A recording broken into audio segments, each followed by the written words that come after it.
नमस्कार, स्वागत है आप सभी का स्वरमय times with news knock India में। आपके साथ मैं हूं सृष्टि पांडे। छत्तीसगढ़ हाईकोर्ट ने जनजातियों की 12% आरक्षण कम होने के फैसले का सभी आदिवासी नेताओं ने एकजुट होकर इसका विरोध करते हुए भूपेश सरकार पर जमकर निशाना साधा और ये आरोप लगाया कि यदि अच्छे वरिष्ठ वकील लाते तो ये दिन आज आदिवासियों के लिए खुशी का दिन रहता। लेकिन जो छत्तीसगढ़ सरकार ने आदिवासियों के आरक्षण पर लापरवाही की है, उसका खामियाजा जनजातियों को भुगतना पड़ेगा। आज हम लोग बहुत व्यथित हैं। छत्तीसगढ़ में जनजाति समुदाय के लिए बीजेपी नेता ने कई सवाल खड़े किए। नंद कुमार साय ने कहा कि भूपेश सरकार आदिवासी विरोधी सरकार है और आदिवासियों को पंचर बनाते देखना चाहती है। आपको बता दें कि बीजेपी कार्यालय एकात्म परिसर में वरिष्ठ आदिवासी नेता नंद कुमार साय, केदार कश्यप, विकास मरकाम और विष्णुदेव साय समेत तमाम भाजपा नेता मौजूद रहे। छत्तीसगढ़ हाई कोर्ट के फैसले जो आए हैं आरक्षण को लेकर, उसमें 32% आरक्षण से 12% कम कर दिया गया है। इसी विषय को लेकर सभी आदिवासी नेता बीजेपी के यहाँ पर प्रेस कॉन्फ्रेंस किए हैं और प्रेस कॉन्फ्रेंस कर उन्होंने सीधे भूपेश सरकार पर निशाना साधा है और इनका जवाबदार सिर्फ भूपेश सरकार को मानते हैं। हमारे साथ पूर्व सांसद और वरिष्ठ आदिवासी नेता नंद कुमार साय जी हैं। हम सीधे उनसे संवाद करते हैं। क्यों आप उसी को, भूपेश सरकार को ही मानते हैं इनकी जिम्मेदार? देखिए, हाई कोर्ट में काफी लंबे समय से सुनवाई चल रही थी। सरकार इस समय वर्तमान में यहाँ बैठी हुई है। उनको देखना चाहिए था कि कहाँ चल रहा है, कौन वकील देख रहे हैं, क्या स्थिति में है, संज्ञान में लेकर के उसका नोटिस लेते रहना चाहिए था। इन्होंने कुछ नहीं किया, ध्यान नहीं दिया और अचानक ये निर्णय आ गया जिसमें 12% कम हो गया है। ये तो आदिवासियों का बहुत बड़ा नुकसान हो गया है। सारा प्रदेश का आदिवासी समाज आज बहुत दुखी और व्यथित है, उद्वेलित है।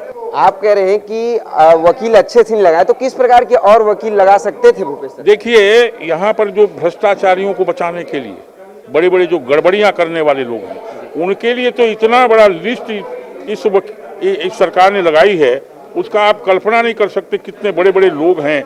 बड़े बड़े लोग, एक बड़ी लिस्ट है।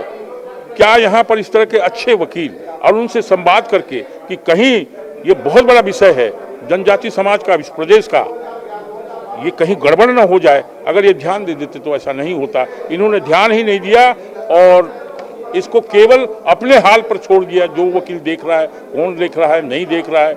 और आज जब निर्णय आया तो पूरा जनजाति समाज नीचे जमीन पर आ गया। कांग्रेस का कहना है कि ये मसला बीजेपी सरकार पर भी थी, तो उस पर क्या प्रतिक्रिया थी? देखिए, कांग्रेस की गवर्नमेंट अभी है। बीजेपी के समय में जो भी रहे हों सरकार में, पार्टी थी, वैसा उस समय कोई निर्णय नहीं आया, उस समय कोई स्थिति नहीं थी। उसका सारा ध्यान और नोटिस में था सरकार का।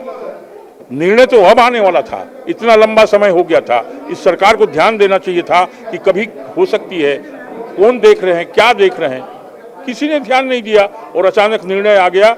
और ये भी बात सामने आई है कि बहुत सारे तथ्यों को जो कोर्ट में रखना चाहिए था सरकार के द्वारा, वो नहीं रखा गया, जिसके कारण ये दुष्परिणाम आया।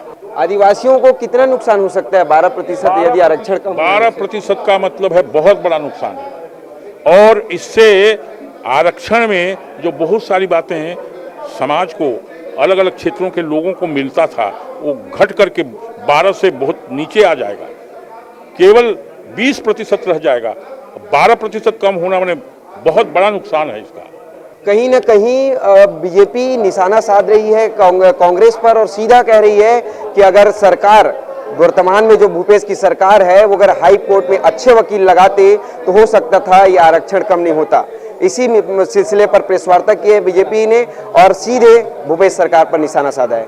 कैमरा पर्सन महेश राव के साथ मैं NS ठाकुर, स्वरमय रायपुर। देश प्रदेश की सभी बड़ी खबरों से जुड़े रहने के लिए हमारे YouTube चैनल को लाइक, शेयर और सब्सक्राइब करना ना भूलें और लेटेस्ट खबरों के लिए बेल आइकन को प्रेस करें।